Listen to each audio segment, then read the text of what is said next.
Mokyklos foje pamatęs šiukšles, pagalvojau, kad tai yra tikrai neįprastinis dalykas, kokį tu pamatysi įprastoje mokykloje. Ir šitos šiukšlės tai yra tik projektas, kurį dabar darome. Ir mums šiukšlės pamoko, kad jos gali būti ne tik paprastos šiukšlės, bet gali jos būti ir meno kūriniais. Tai labai buvau šokiruotas, nes tokie dalykai tikrai, tikrai, kaip jis sako, ne kiekvieną dieną ir ne visas pamatysi mokykloje. Kai kurių mačiau veido išraiškas tikrai blogas, o kiti buvo nustebę. Mes išmetėm šiukšlės, kad padaryti kaip kokį meną arba galeriją, visai mokyklai parodyti, kas dedas mūsų gamtoj.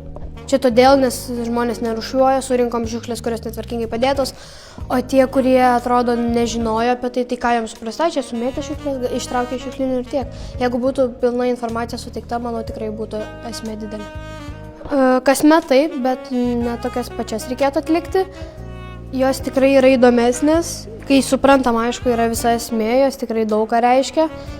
Reikėtų atsižvelgti į visokias klaidas ir kokių nesąmonių mes padarom.